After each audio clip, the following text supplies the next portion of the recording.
Can you hear me, Tess? Yes. Perfect. So I'll just mute up for the moment, yeah? Yes, sir. Thank you. Hi, Bob. Hi, Liam.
A very good sunny evening to you all, and welcome to our last party broadcast until after the elections.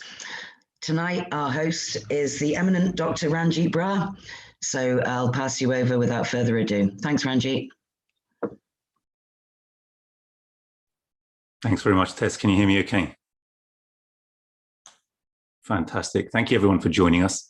As you know, we're building up towards the elections on the 6th, and we are standing across the country as the Workers' Party. And one of the key things, one of the key tenets of our program, as perhaps you saw on the introduction to this meeting, or you've seen if you've read our 10-point program, and I'd please ask and encourage every one of you who hasn't, please to do so.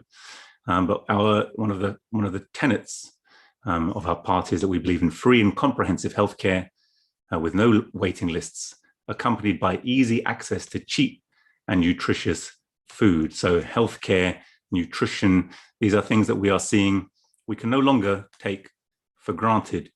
The National Health Service was declared at the time of perhaps the 2012 Olympics, if you remember, to be the last religion of the British people, an institution which had almost universal support, though occasionally is denounced by Tory backbencher MPs as being a Stalinist institution, by which they essentially mean a social institution which is not delivered on a for-profit basis, which is anathema to their fundamental ideology. But nevertheless, the British people, having experienced NHS, having had our children born in the NHS, our elderly people cared for in the NHS, It's there for us when we're sick. We rely upon it, all of us.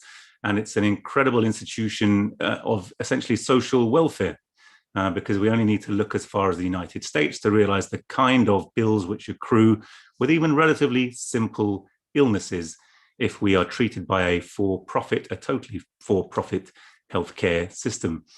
And as such, we all rely and depend on it as an institution.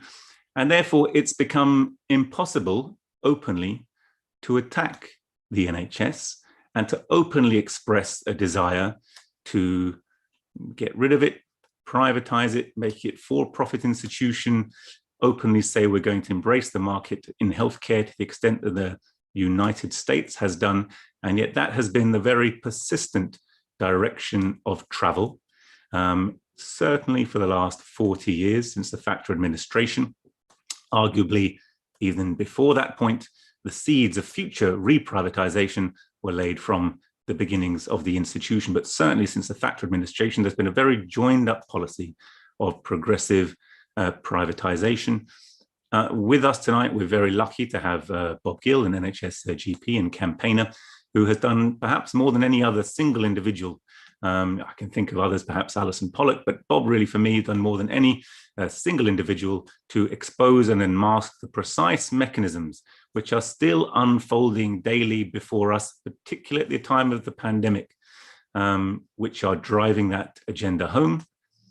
And I'm sorry to say, that left unchecked, we're very near to the completion of that process. So we in the Workers' Party are very clear that we're fighting against privatization, but also we must start a fight for true renationalization of the healthcare sector in our country, because it is under severe threat. Very briefly, if I outline the things that have brought us here, they were the sidelining of the clinicians from being the main manager of the hospitals and introducing a set of managers who are at one with the corporate elite, and the introduction of a revolving door between healthcare and the business sector.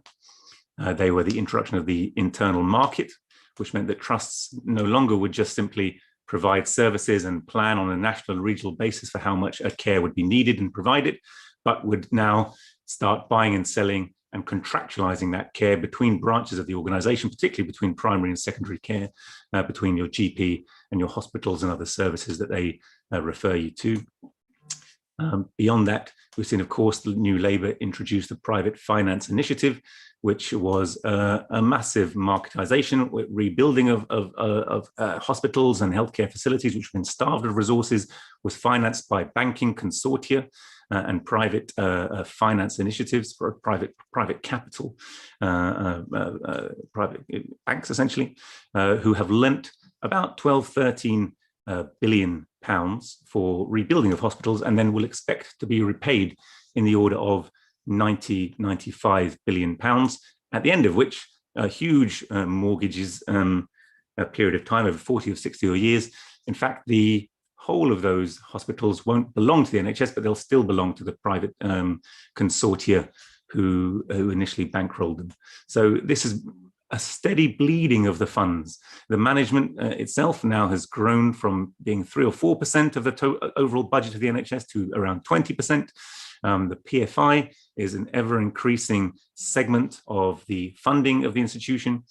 And therefore, you'd see, despite apparently large figures which go into the health, over 140 billion pounds a year, that we see relative, an absolute underfunding, under-resourcing, diminution in the number of beds, so a reduction in overall capacity, reduction in staff, reduction in frontline services, and increasingly, and driven home by the pandemic, we're finding it harder as individuals to access NHS care, to access a GP, to actually get examined by a professional. Why is it, we kind of understood for a period of time that there was a risk of face-to-face contact, and it might be necessary to defer some level of care. We built such an enormous waiting list, even prior to the pandemic, but accentuated by the pandemic. And now we are in the middle of a process whereby many of these telephone consultations, video consultations, will be made a permanent feature of working, which will further diminish access to care. And by diminishing access to care, those who can afford it will be encouraged to have insurance to get around these larger and larger waiting lists. And in this way, we'll gradually all be forced into taking out insurance. Simultaneously to that, we have seen the way in which the NHS Social Care Act of 2012 came in, actually abolished the government's overall responsibility for providing healthcare to all of the citizens of Britain, and instead farmed it out to a quango. That quango, NHS England, is headed by Sir Simon Stevens, himself a sign of the insurance industry. And the majority of the funding for the NHS was farmed out to GPs, these clinical commissioning groups, who then essentially have the job of rationing care locally. And because they can't plan adequately, they've brought a large number of private consulting firms in to manage that. And increasingly now we're seeing the merger and takeover essentially of the planning and governance and provision of care by large health insurance industry, particularly with the Centene, who recently bought out AT Medics, for example, but it's not the only example. Virgin, we've said for a long time, Richard Branson is the country's biggest GP, having over 3 million GP patients, is also started to take over hospitals. And there are many, companies who are involved in this process of bidding for and taking over NHS contracts, increasing the amount of private profit which is drawn out and decreasing overall the amount of funds which are left for frontline care. Now, I think it is of note to see a couple of things about the pandemic as well.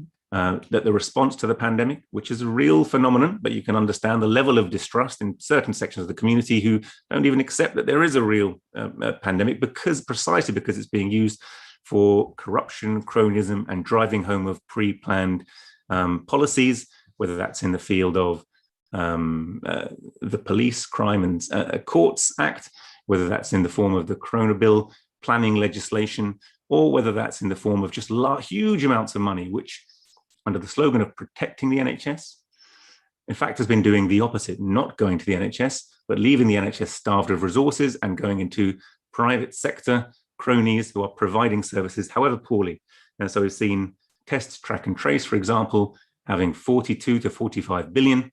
That is not money that's going to the NHS. That is money that's going into the private sector to perform jobs poorly, in a poorly coordinated way with local services, at the same time as the health infrastructure, the local health infrastructure, has actually been wound up and destroyed, first by NHS 2012, and now in the face of the latest reforms, which I know Bob is going to talk to you about. And it's of note, as typifying the kind of whole approach of our serial governments towards the state, that it is a mechanism to take funds under the guise of apparently performing public service, but to take these huge amounts of funding centralized in the state and to farm it out to private capital, to the cronies of the government officials.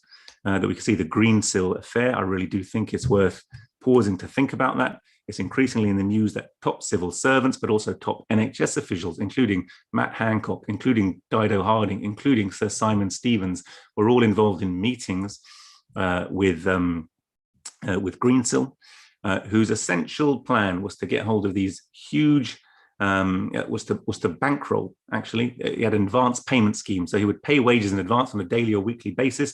In that way, the NHS would owe him money. He would pile up this debt as a collateralized debt obligation, float it on the stock exchange as a complex derivative of the kind, which was associated previously with the banking crisis of 2008. As that scheme has collapsed, that has led to the whole challenging of a number of people who he bankrolled, including, of course, the famous Indian billionaire Sanjeev Gupta, who was the main bankroller of Liberty Steel and various other industrial organizations and sectors, which will lead to mass redundancies in working class communities across the North and the Midlands, including Hartlepool, where, of course, the current general election, by-election, will be taking place. And linked to that has been former Prime Minister David Cameron, but also the current Prime Minister Boris Johnson, and the whole management infrastructure of our NHS and government, who are very clearly to be seen taking money, putting it in the hands of their wealthy sponsors in order to be further rewarded. And it's precisely in this way that we have to look at what Tony Blair has previously done in privatizing the NHS, but also waging wars on Iraq, et cetera, on making sure that our government, in fact, fully follows not the will of the majority of the British people, but in fact, the will of a small business elite in the city of London.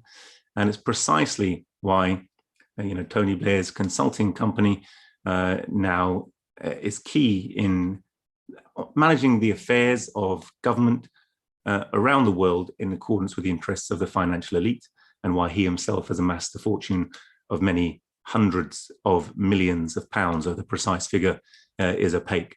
So, having given this introduction about how, the NHS itself is tied up while it's being managed by this current government, but also the past government of Tony Blair, how it's being driven down the road persistently of privatization.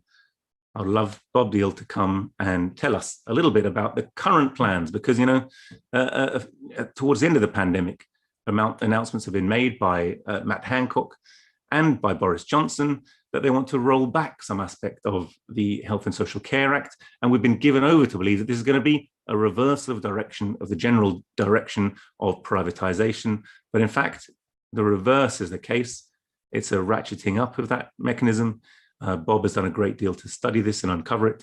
And it's a great pleasure to introduce Bob, who'll now tell us some more about that and his other thoughts on the current direction of travel in the NHS. Thanks so much, Bob. Thank you, Ranjit. Thank you for that great summary of the background. I'm sure nobody listening to this broadcast will be surprised to be told that the rolling back of privatization is a blatant lie. Before I go into the detail of the latest proposed shakeup, I just want to underline some of the points you made around how we got into the pandemic and what the pandemic has been used to cover. You rightly point out that this is really a corporate asset grab. The NHS, you could divide up into a series of assets. You have the land and the buildings. And as you rightly pointed out, PFI debt has been used as a financial mechanism to create a plausible narrative to flog off land. So you have a land grab. Another part of the asset grab is the NHS data. NHS data set is probably the most valuable data set in the world. And we've seen during the pandemic companies like Palantir, which have links to the security state within America and close allies to Donald Trump, they were offered access to data collection during the pandemic. But companies like Google also have been given free rein in terms of NHS data. And one example was the Royal Free Hospital gave them over millions of patient records. So you have a data grab. Data is the new gold and has a potential enormous commercial value. And the final asset grab is the budget asset grab. For argument's sake, let's say 120 billion pounds worth of taxpayers' money goes into the NHS. Well, if somebody could shoehorn their way into the flow of that 120 billion and siphon away as much as possible, that's a pretty good gig. And that's what the American insurance industry is doing as we speak and has been doing for many years, in fact. Just to remind you, the chief executive of the NHS is a man called Simon Stevens, who was formerly president for global expansion for United Health. And some of the research we've done when I produced the film, The Great NHS Heist, showed that their personnel, their modus operandi, contracts that have been awarded cover much of the country. certainly in England. So you have insurance industry top executives running the NHS. You have their personnel involved in training NHS leaders and managers into the ways of working of the insurance industry. And you have they're very well placed in positions of power and decision-making roles, which will create an equivalent opportunity for them that they have in America. Now, America is the most privatized system, and privatized healthcare is only interested in profit. But within that system, there are clear failures. The market is not interested in people who don't have money and people who are expensive. So in those two circumstances, you have the US taxpayer having to foot the bill through Medicare and through Medicaid. Now, United Health have positioned themselves into controlling the flows of those monies. So they are positioned, and they designed the mechanisms for the flow of that money. Now, that's exactly the position they want to achieve within the NHS, to control the flow of money. Before I move on to that in a bit more detail, what's been my experience of how the government has handled the pandemic? Well, in the beginning of the lockdown last year, myself and many of my colleagues were left twiddling our thumbs. We were completely sidelined from the response to the pandemic. The control was handed over to a predominantly privatized and outsourced system called NHS 111. So the GPs were left out of the picture. We couldn't organize tests if we wanted to. The other thing we were losing out was developing clinical experience of dealing with people with suspected COVID. So not only are they damaging our potential medical experience for the future, but we were left out of the whole response. And what were they doing in the meantime? They were investing heavily in creating parallel structures, not learning the lessons from the 2012 Act, where they were clearly warned, do not decimate public health, do not disinvest in public health, do not dumb down the leadership of public health, and don't sell off the labs. Well, they ignored all that advice. Rather than learning the lessons as the death toll mounted, they've doubled down on their ideology and spent billions via Serco, via Deloitte, via various other subcontractors to create a system which is worse than the struggling NHS is. It performs worse than the NHS labs do.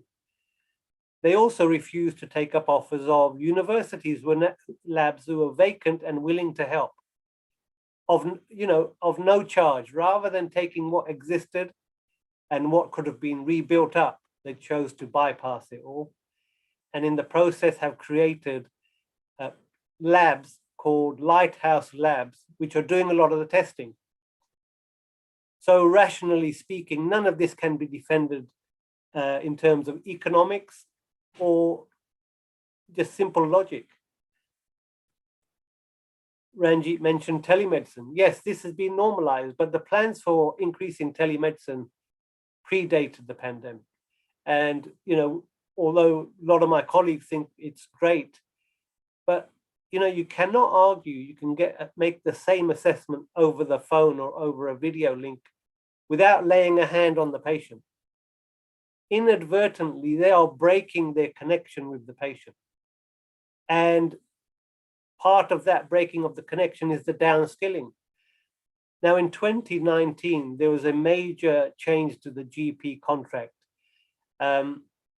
It was presented as a minor tweaking, but in fact, it's the biggest change since 1948. And it was railroaded through by our own union, the British Medical Association, with no debate and no vote of the membership. And what it actually creates, it's creating these new organizations called primary care networks. Now, it all sounds fantastic, collaboration and all the rest. But if you drill down into the detail, any new money that was coming in to pay for personnel within general practice was not going to be spent on recruiting more doctors. That was banned. that money had to be spent on recruiting non-doctors. So you have a very deliberate policy decision to reduce the number of doctors, to reduce your access to a doctor, and replace it by people who are less qualified. What's the problem with that? You might say, well, if you have clinical members of the team who have a less experience and naturally a larger blind spot, the unknown unknowns, combined with potentially the confidence that comes with ignorance, a phenomena called the Dunning-Kruger syndrome, whereby a novice can act with great confidence based on little knowledge and make a lot of mistakes. Combined with a large blind spot, this is potentially fatal. Now, I'll give you an example of the future. The future is you go to, if you can get through to somebody at your GP surgery, the receptionist will be empowered to decide who you see. Do you see a doctor, or do you see, let's say, for example, a physiotherapist? Well, if you're presenting with shoulder pain, the receptionist could, quite rationally say, I think you should see the physiotherapist. So you're a 20-year-old female who goes in to see the physiotherapist with shoulder pain. Physiotherapist does a competent job, assesses your shoulder, advises you on exercises, sends you home, where you go and collapse in your front room and die. What's happened there? Physiotherapist didn't ask about whether you could be pregnant and whether the shoulder pain was in fact referred pain from an abdominal bleed, which can be referred, if it irritates your diaphragm, to your shoulder. This is the problem with the whole approach of the downskilling and the blocking of access. Another barrier they've introduced, and you may have seen the adverts on TV, is the 111 first telephone helpline. What that is trying to do is to block you even turning up at A&E. So in due course, if you turn up at A&E without a prior phone call and without permission, you will not be seen. You will get to the stage where you're turned away from A&E. Ranjit touched crucially on how the leadership and the management of the NHS has been expanded hugely, but been appointed. And people who are in charge now, you are not allowed to hold and practice a public service ethos. You have to be totally aligned with top-down policy change. If not, you're out. You just wouldn't get in. The situation has got to such an extent that I'll remind you, in the summer of last year, an instruction was issued by NHS England and money was provided, billions were provided for elderly patients within hospital to be discharged en masse into nursing homes without being tested, leading to another outbreak costing over 20,000 lives.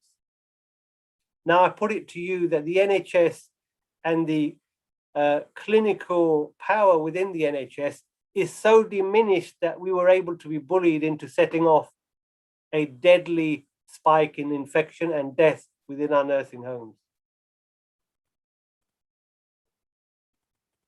Now, just a bit of detail on what's being proposed with this recent NHS shake-up and the supposed pulling back on privatization. Well, it's nothing of the sort. What the government want to do is build on these primary care networks, which I mentioned, which was a way of pooling GP surgeries, incentivizing and forcing their closure and merger, with the view to gaining control of their income streams, which is based on their patient list size. So it's a mechanism for ultimately pooling all the budgets of a population of between 1 and 2 million, and ultimately handing control of those budgets to United Health Optum, and introducing something they term as population health management, which is where you have a defined budget of money within which if you save money, that is profit. So the incentives for this new system will be to deny care, which is exactly what the insurers do, because spending money on patients affects your bottom line, affects your profits. So there will be incentives within the primary care networks for the remaining GPs to deny patients care, and they will be able to benefit from something called a shared savings scheme. So a totally perverse incentive for your doctor to act against the interest of patients. And in order to achieve these goals, they are going to make it less and less down to an individual. They will introduce mechanisms to analyze your referral rates, to analyze your prescribing, to analyze your population. Data analytics and algorithms will determine what happens to your patient. So in effect, the doctor or the nurse is no longer your patient's advocate. You just have to submit your proposal for a referral, and the computer will say yes or no. So they've even taken the what might have been an obstacle for a human to interact with a decision and have to battle with their conscience about denying care. Well, that's going to be taken out of the system as well. So it's in fact, it's a from a profit point of view, it's an advance on what they're doing in the States. But the impact on our patients will be preventable harm and preventable death in due course.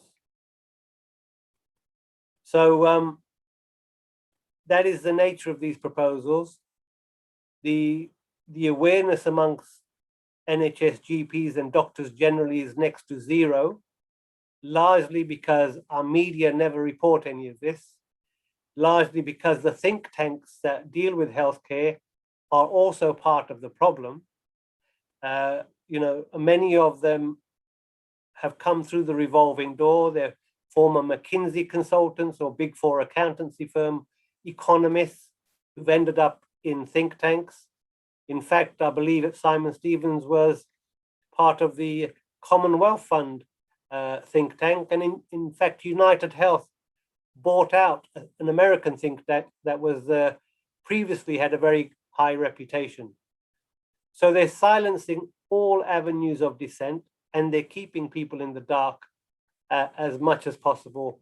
And to our shame, our union has been a very important tool for them to use against us. And you know, it's thanks to groups like yourselves having meetings like this that we can break through this wall of silence to expose the truth.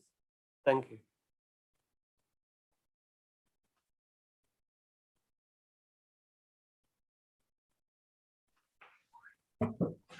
Bob, thank you so much. Extremely powerful contribution. I think at some point, I myself over the years many times have looked to see what former secretaries of state for health are doing now. And it's remarkable to see, from Alan Milburn to Patricia Hewitt to certainly Jeremy Hunt, who never wanted to give up the position, wanted to drive this agenda through, wanted to relentlessly pursue junior doctors, junior nurses, make sure he could do his best to cheapen the wage bill and maximize the penetration of finance capital.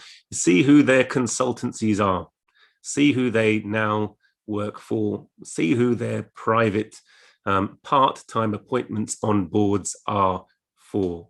It is incredible to see the way in which our ministers have been compromised. What are they thinking about? How could they do it? They could do it because they are being paid.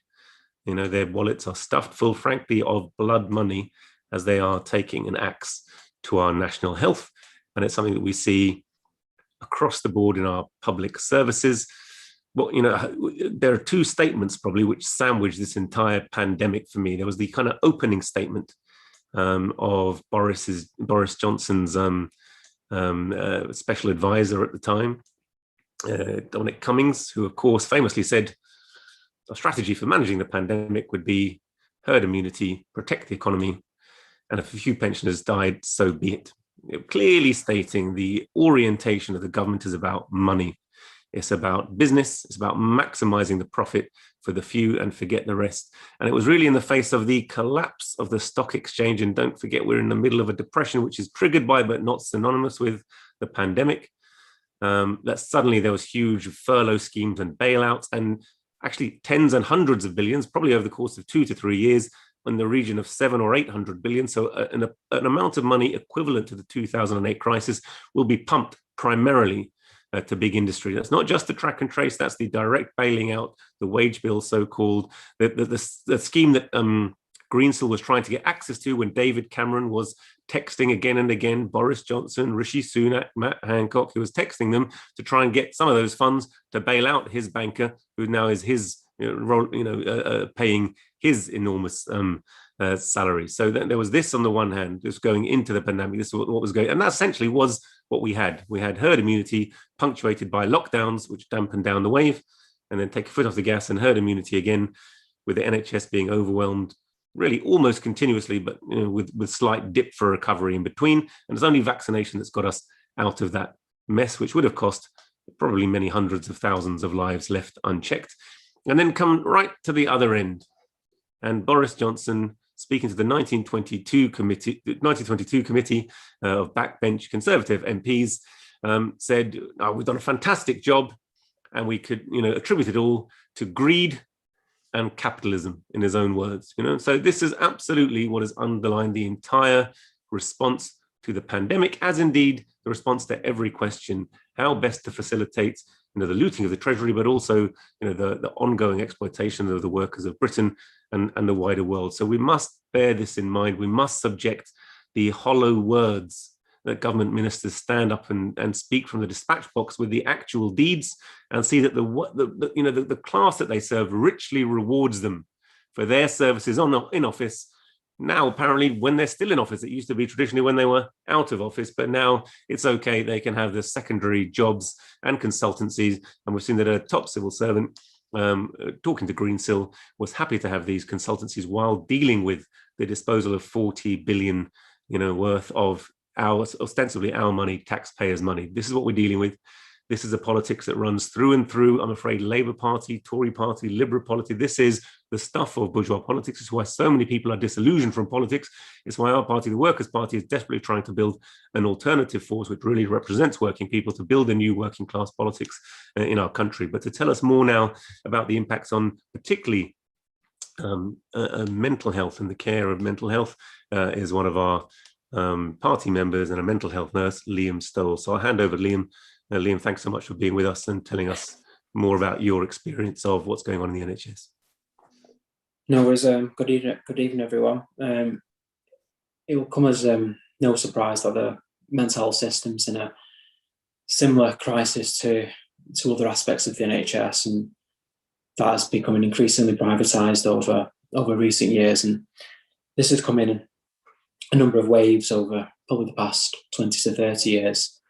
One of the biggest movements was the initial, in the pharmaceutical industry, of the manufacturing of Prozac or fluoxetine, which was the antidepressant medication, which for most people, sadness or depression or whatever you want to call it, is something that we will all probably experience at some point in our lives. So it became instantly marketable to the entire population, which meant, especially in America, this could be promoted just constantly and advertised. And obviously that's not possible in the UK, but instead what would be advertised would be depression itself. And that meant they would fund certain things, whether that would be celebrities or charities, in order to promote this state of mind or illness or whatever you want to call it, so they could promote this drug to a mass population. And obviously it helps some people in distress, but sadly the evidence shows that for lots of people it can have significant side effects, and it doesn't work. And interestingly, in the NHS we have two main rating scales for which GPs use and mental health practitioners use, which is the GAD and the PHQ. And what these rating scales do is there's a few questions which can somehow figure out your state of mind, your personality, and how you're feeling by asking symptoms, or what I like to call it sort of states of mind, or just how you feel, or reactions to distress. And if you rate high on these scales, it indicates, according to the scale, that you require medication. And you think, well, who made up these scales? It was Pfizer. Pfizer produced both of these rating scales, and out of the goodness of their hearts, gave them to the NHS for free. So you have to think, why would they do this? And of course, it's to sell on an absolute mass scale these medications to people, because mental health services weren't able to provide the talking therapies or all the things that people may need, because the amount of people that would come in feeling this way or stating they are struggling with things that happen in their lives meant we had to resort to medication, because the absolute amount of people that coming into services was not manageable whatsoever.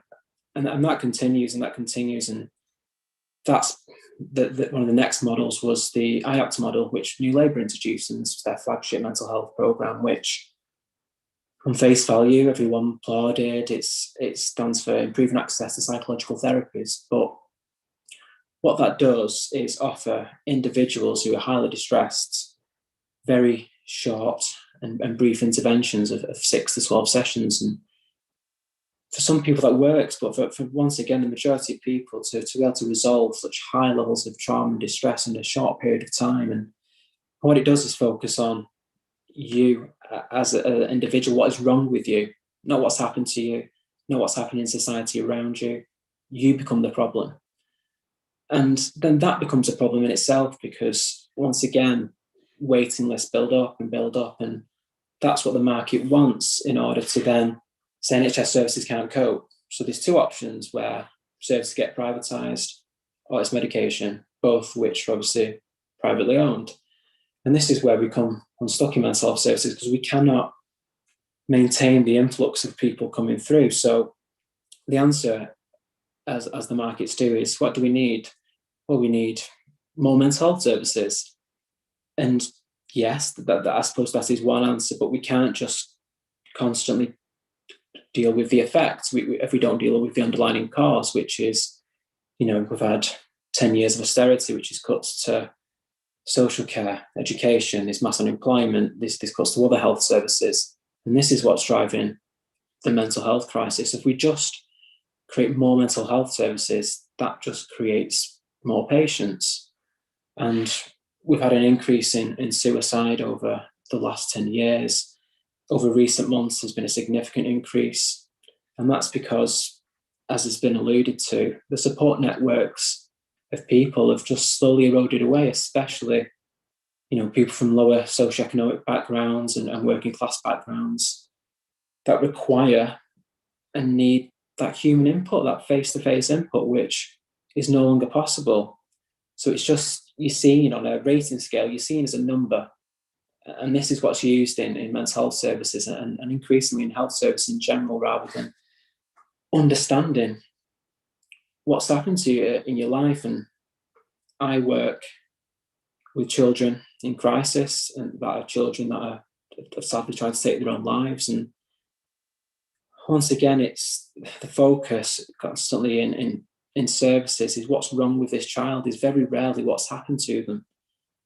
And for me, this is the tragic reality of things. It's because then we can sell drugs. We have children as young as 4 years old on amphetamine-based drugs. We have children equally as young on antidepressant, anti-anxiety medication, because society feels they cannot manage them. So it's easier to sedate them or to ghettoize them into places where they're all together. And, I've seen this firsthand when I've worked in in youth justice service as well, which is what I did prior to this. And I did some research in the local areas that I worked, and it was staggering to see some of the things that were happening there, such as 80% of young people had either been a victim or witnessed domestic violence. 70% were from single parent families. 70 to 80% were unemployed in this area. We had 60 to 70% which had family members that were either in the prison system or had been in the prison system. And there's a huge gender bias when it comes to services. So we have in youth justice services, up to 90% tends to be male, whilst in mental health services, it's around 80% female. But both come from the same areas, the same difficulties, yet one gets taken down the youth justice system, one gets taken down the mental health system. And it's awful to watch. And the young women that were in the youth justice system, and this to me is the most staggering thing, 100% of them had been sexually abused. And what do we do as a society? We struggle we can't empathise it, we don't have compassion, we lock them up, we medicate them, we see them as the problem rather than what's happened to them. And this is the tragedy of what's happening in mental health services and social services, where young people essentially get trafficked around the country because a list of their most problematic behaviours gets put on a sheet and a price gets attached to them. Because we don't have state-run children's homes really anymore. It's all completely privatised, where they buy up cheap properties around the country and put in, sadly, underskilled, low-paid staff who, rightly so, are not equipped to manage the most complex people in our society. But these companies know all they need to do, they can get rid of one because there'll be another child in next. And this is thousands of pounds a week. And it's just a revolving door and nothing ever gets resolved. And it's awful. And I truly believe, and to go back to one of the points of my programme, that we need a fully nationalised health and social services to be able to help the most traumatised and distressed people in our society. And I believe the only way to do that is socialism, because the current system just isn't working. We're creating a complete underclass of society, which all we can do is lock them up, or we medicate to sedate them to a point where they can be managed in society. And it's awful. I think that's probably all I can say on that matter. And I think there's probably enough there. But yeah, it's like I say, it's a really awful situation at present. Liam, thanks so much. A harrowing account of the problems we're facing, not just in the NHS, but a reflection of the problems we're facing in wider society. I mean, going into the pandemic, it's very hard now to get a handle on what are the real unemployed rates. But you're right, unemployment is a social disease that's a breeding ground for physical and mental illness. It's a total waste of the potentialities of working people. Our dignity, our pride, our identity comes from the work we do and engaging constructively with society. And of course, there are going to be tremendous knock-on from the level of unemployment we're seeing. Going into this pandemic, like I said, the unemployment figures have been so massaged. There's lies, damn lies, and statistics, and unemployment figures definitely fit into that category. But what you can see, a rate that is published, is something called the rate of economic inactivity. And the economically inactive population are those of working age, so between 18 and the retirement age, 65 or 67, who are not working. So they're of working age, but they're not working. And going into the pandemic, that was a rate in excess of 26%. So it was already a quarter of the population of working age are not working. If you consider that the working population in our country is essentially 30 million people, because the others are either too old or actually more often too old rather than too young to work. You're talking about huge numbers of people, a quarter of 30 million.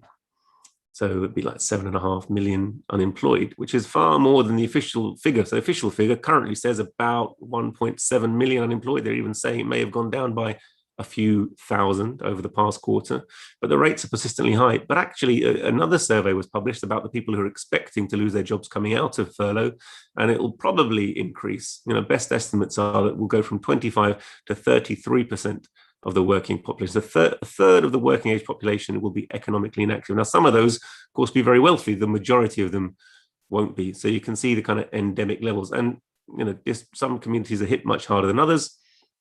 The north and the south, there's a divide. Young and the old, there's a divide. There are divides between different ethnicities still. We've had an interesting report from the Race Equality Commission essentially saying there is no systemic racism left in the country.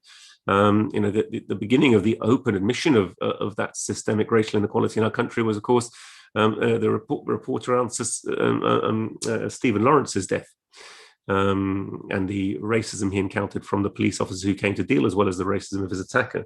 But simultaneously with this report saying there's no longer any systemic racial bias in our society, we've seen that for young Black workers, their unemployment rate is 40%, whereas for young white workers, high as it is, you're probably talking about 12 to 13% official figures. These are still actually underrepresentation, but you can see unemployment and the problems it creates are massive in our country. And that's despite us being the sixth richest country in the world, where we're awash with capital, where that capital is going abroad to make bigger profits from lower wage workers abroad. But the entire world economy is in shambles, with more and more wealth occupied by coming to fewer and fewer hands.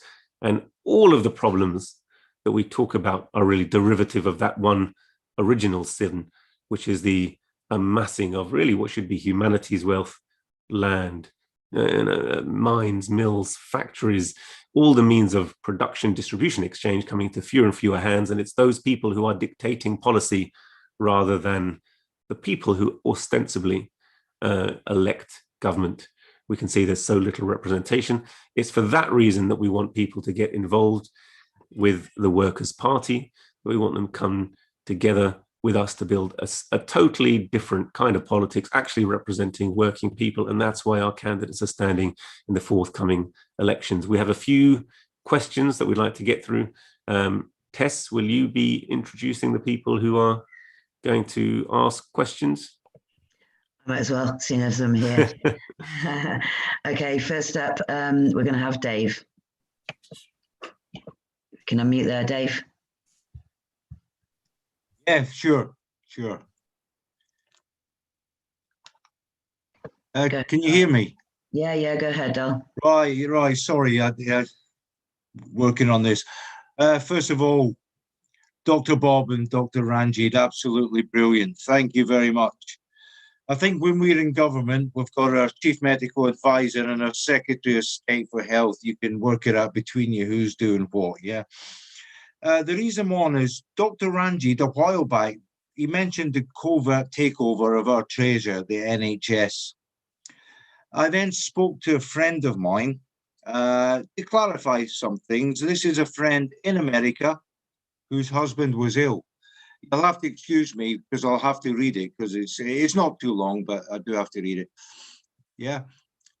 My question was, would you be left to die in the event of needing emergency care in America? This is where it came from. Her reply was, Dave Kerr, not left to die per se, but yes, the USA is only obliged to triage you in an emergency without prepayment. Any other services provided can and will be refused if you cannot pay. A doctor can refuse to see you if you have an insurance they cannot or will not accept payment through as well. Oh, and as a fun little bonus, even after paying over $800 per month for insurance, the company still makes their customers come up with about $3,000 to $5,000 US more before they will pay 80% of a bill. When my husband had his heart attack and bypass surgery, 3 weeks of medical care cost us over $25,000. That is what actually came out of our wallets after insurance paid their portion.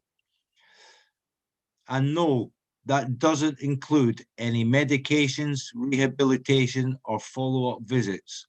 That was hospital time only.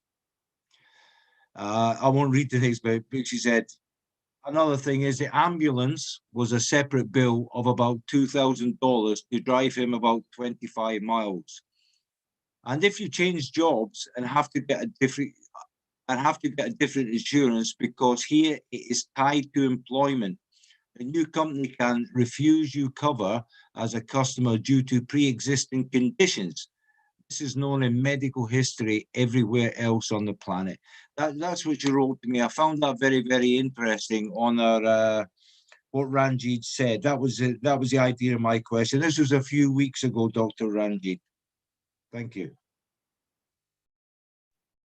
Thanks so much, Dave. I'm going to actually hand over to Bob pretty much to answer that. The smallest of reflections, you're absolutely right. There's a very good film by Michael Moore called Sicko, which kind of deals with those questions quite thoroughly and startlingly. But also, actually, Bob's latest movie, The Great NHS Heist, has a whole section where he, in fact, goes to America, interviews a whole number of people in connection with that, and is well worth your time to look at, and everyone else's time to look at. But that is precisely the system we want to avoid, but we are getting ever closer to it. Interestingly, the one thing I will say is that we saw with the pandemic in the United States that the people who were uninsured suddenly mushroomed, because if you don't have a job, you don't have healthcare insurance. And suddenly, from allegedly being around 1 million, lots of precarious jobs, lots of people working 2 or 3 jobs, lots of people who are left out of those statistics, suddenly the figures became something like 60 or 70 million people who had no access to health insurance, who had no access to care. In the beginning, that was meaning they weren't able to get COVID tests. Clearly, there are people who are economically very marginalized and unable to isolate if they get COVID. So you can see just why the United States, as the richest country in the world, had in fact almost the worst rates of death and still is in the midst of its COVID pandemic. Bob, I'll hand over to you because I think your film is particularly relevant to that question. Yeah, thank you. I think that example is, cuts to the heart of the matter. Privatized healthcare isn't interested in the poor. They're going to be left to their own devices. But the people with insurance are the targets of the insurance companies, because the only way you can make money is not to spend it on delivering care. So there are various ways of preventing people from seeking care. Very complex small print, these out-of-pocket expenses before even your cover kicks in. There's always that fear of losing your job. And the number one reason for household bankruptcy in the States is medical bills. And Ranjit, you're right. I think when the pandemic struck, millions of people were left without insurance when they lost their job. So for every million Americans uninsured, 1,000 premature deaths will occur per year. So yes, people are being left to die. In terms of getting emergency care, well, yes, you'll get emergency care, but what's happening in this country is they're closing your A&Es. So if your journey time doubles, and for every minute you're taking longer to get to hospital in a medical emergency, your mortality, your chances of dying goes up. And that's what they did in America. They had this where private hospital chains were buying out smaller hospitals only to shut them down, and creating monopolies within states. So you'd have one provider being the dominant chain in a particular state, closing down all the neighboring competition, paying off their executives, and in essence, by means of reducing available services and increasing your distance, you are in effect killing people off. And that's the business model.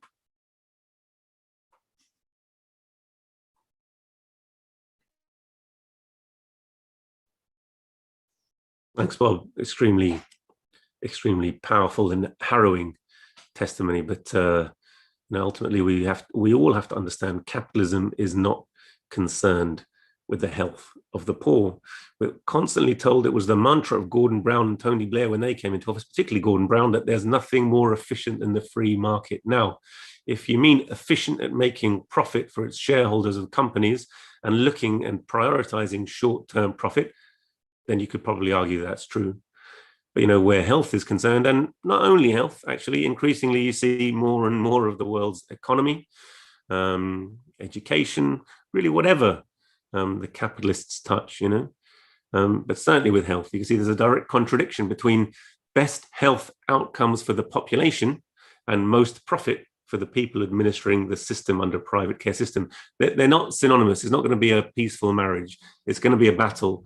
And in the current state of affairs, with the power resting in the hands of this wealthy corporate elite, you know, patients, British patients, working class patients are going to be the loser. And this is where we, you know, this is one of the richest countries on earth. You can imagine what's happening elsewhere where they don't even have, you know, a national health system.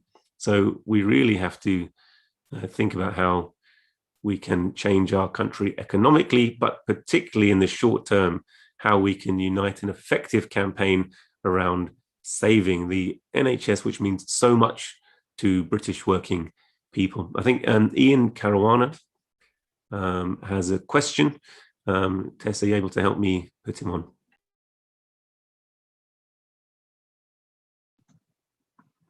Hello, can you hear me? Hello there, can you hear me? Yeah, we can hear you, Ian. Yeah, Go ahead. okay, right, fine. Yeah, thanks Bob and Ranjit for an excellent talk this evening. A couple of quick questions. First one is regarding the selling of the data, the NHS data. I just wonder if there's more to it than just the value of the data. Given that they're planning to take us in towards, should we say, an insurance-based system, is it not sort of possibly a first step for that, in the sense that the insurance companies would need that data to know how much to charge us if we're going to go to an insurance-based system? So that was the first question. Second one is basically personal experience just recently, something unrelated to the data, a second subject. My father, unfortunately, has been moved into a care home very recently. It's, I won't go into the details, but it's very traumatic, very emotionally draining experience. It's not something anyone wants to do. And yeah, I won't go through the details, but one of the comments that came up anyway, one of the care workers told me, I just wondered if you've got any thoughts on this at all, was it was explained to me that there's different levels of care homes. It goes from extremely expensive to extortionately expensive, and somewhere in the middle. And it was explained to me that once you get assessed as to what level of care you need, and I think the top level of care is nursing home as opposed to maybe a care home, which is at the lower level. So it's the care home being the cheaper one, the nursing home being the more expensive one. If you get assessed as being the nursing home, even if my father was to improve, it is unlikely he would be assessed to go down to a care home because it would cost less money. So that's the two questions. I just wondered whether if you've heard that before.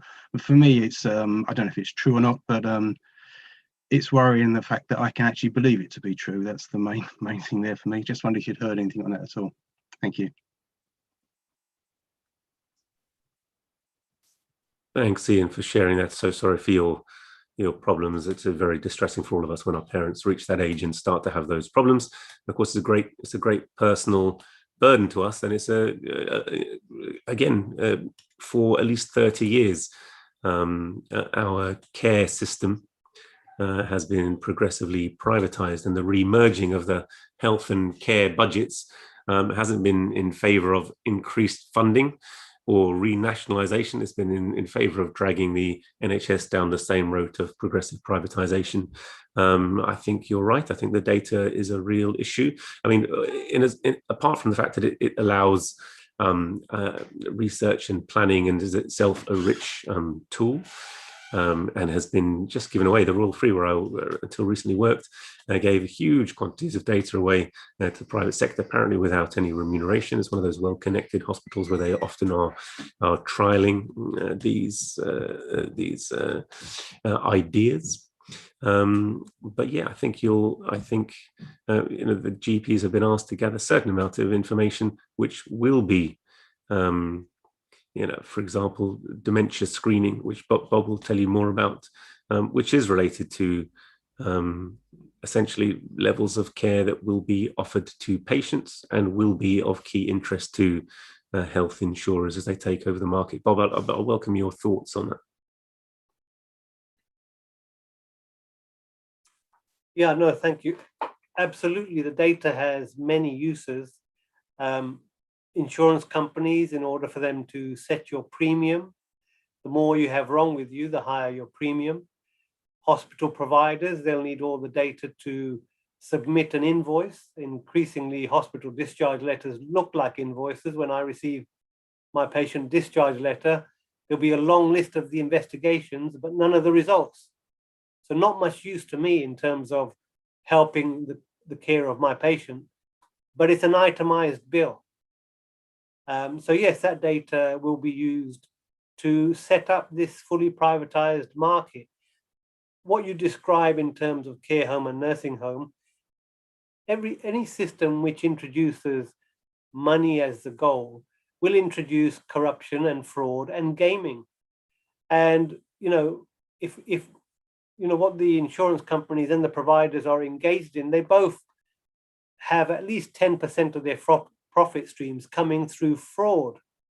So a hospital provider, let's say you go in for a straightforward operation, well, they will bill for a more complex operation. And on the other hand, and other side of that deal, you will have an insurance company will say, well, we think you didn't do as much as you're claiming for, or this patient doesn't qualify, or why did you keep them in for 5 days instead of 3 days? Now, not only does that waste a lot of manpower, time, and energy, a massive bureaucracy on the back of that, and massive data collection again. So probably the most concern I have in terms of, we're hearing about the vaccine passport, that will also very easily turn into an eligibility passport, which you show when you want to access services, meaning there will be a second-class citizen who was ruled out of and unable to access the NHS. And there's also the merging of public health and the national security state. So you have a new department set up, so supposedly biosecurity. So you're having the pandemic being used as a mechanism to transfer a health problem over to the security infrastructure. Now, these are very worrying directions of travel. And if you combine that with attacks on civil liberties and the right to protest, it's not looking good. It looks almost like heading towards authoritarian, totalitarian control. So, in isolation, these things may seem individually harmless, but if you look at the bigger picture, it doesn't look very good.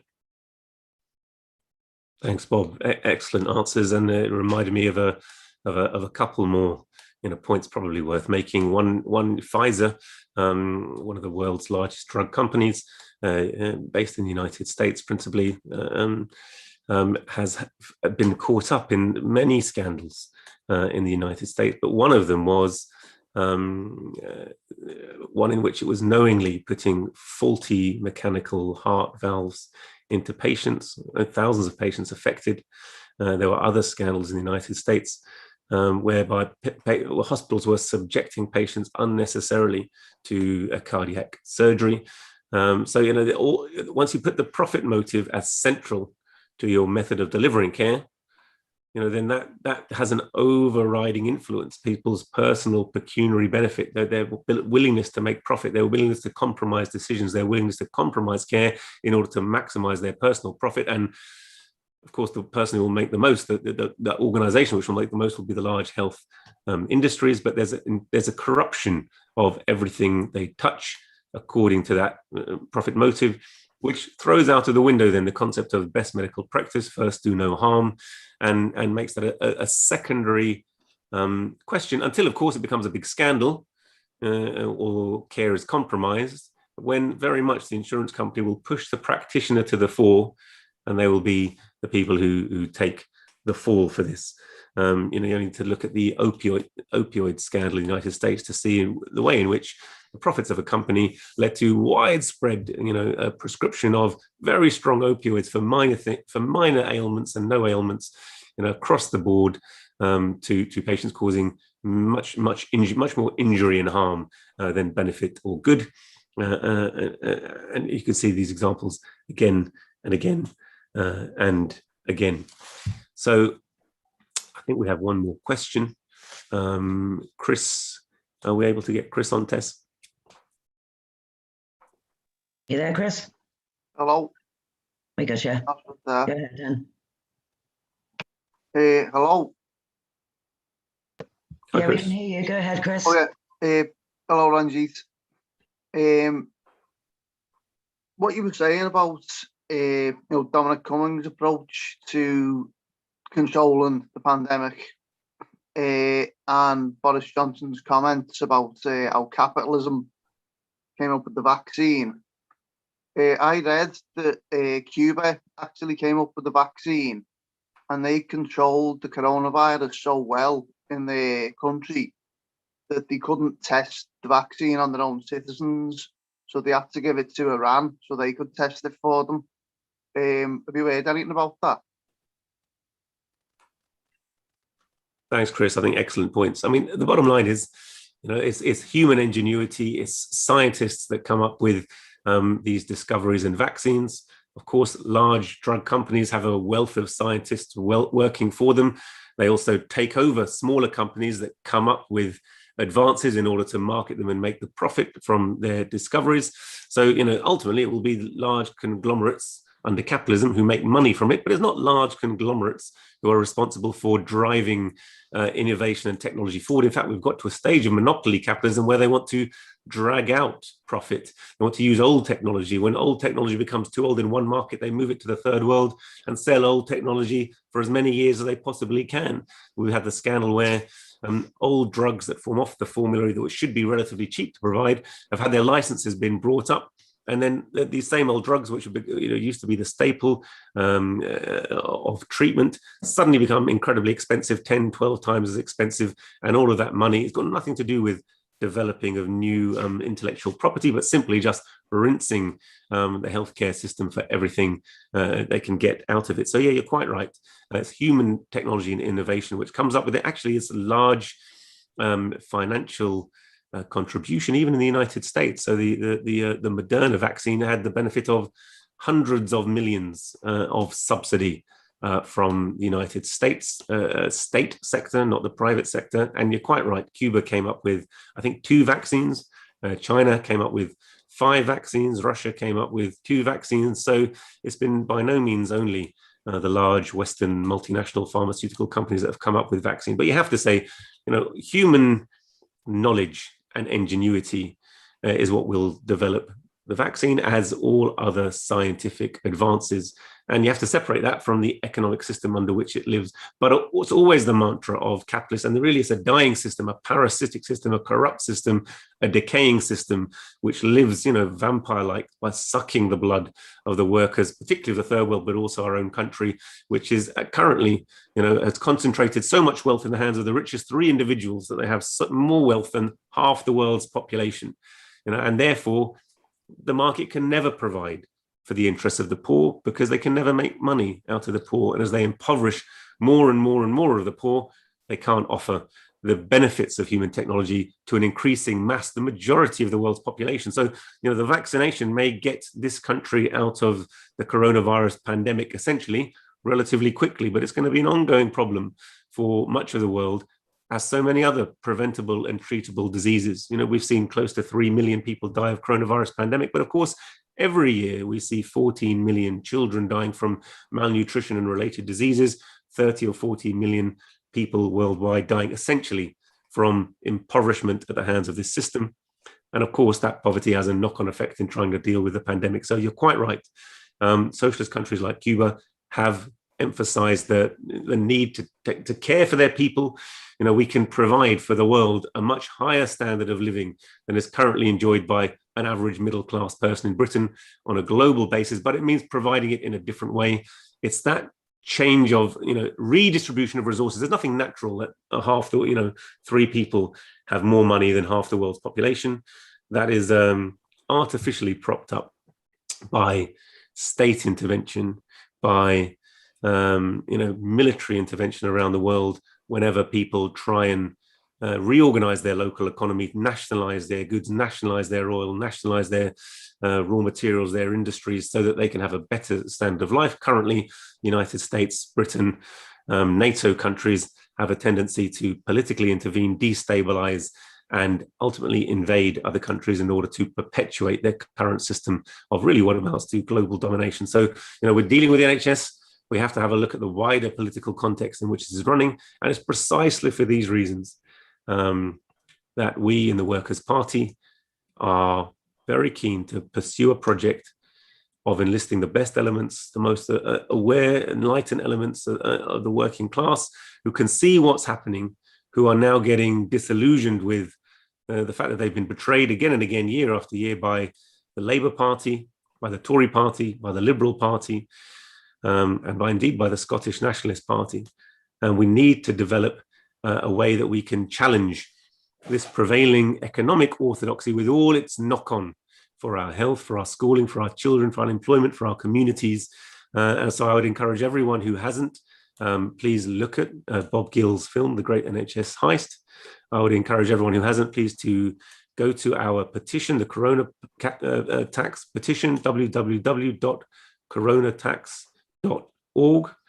Have a look at the very reasonable demands we're making of how during this time when the working class have been especially hard hit by the pandemic and the economic crisis, what we should be doing is levying the wealth that exists in this country to alleviate some of the most immediate and pressing problems of the working people. We're doing actually the reverse, and the tax burden for the spend, which has gone to the very wealthy, will fall on the sections of the working class who currently fit most of the tax bill. That is what's actually happening. So please look at that, sign up to that Corona tax petition, get involved with the Workers' Party, and help us build a new working class politics in Britain. Bob, is there anything you'd like to say before we wrap up the meeting? Overall, I'd just like to reiterate a couple of points. We're very far down the road in terms of NHS privatization. Most people will feel it when they no longer have access to a local doctor that they know. We're in danger of losing that doctor-patient relationship and converting doctor as being your advocate to doctor as being your enemy, who will act against your interest and be incentivized to increase their own incomes by denying you care. And the imminent threats are the shake-up, which is going to create American-style integrated care systems, far from it being a reversal of privatization. It's a locking in. And I think the final nail in the coffin will be the legal handcuff of a US-UK trade deal, which will protect the contracts that are going to be signed over to American corporations. So as much as we can do to raise public awareness and really get them focusing on the threat, that's where we need to direct our energies. And thank you for inviting me.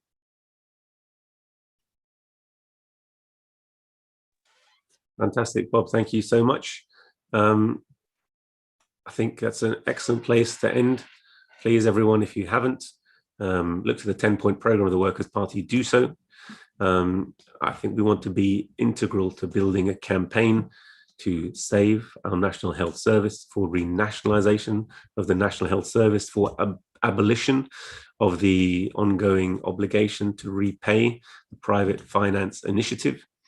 And that's got to be a broad-based campaign centred around workers within the National Health Service, but particularly the communities who are dependent upon it.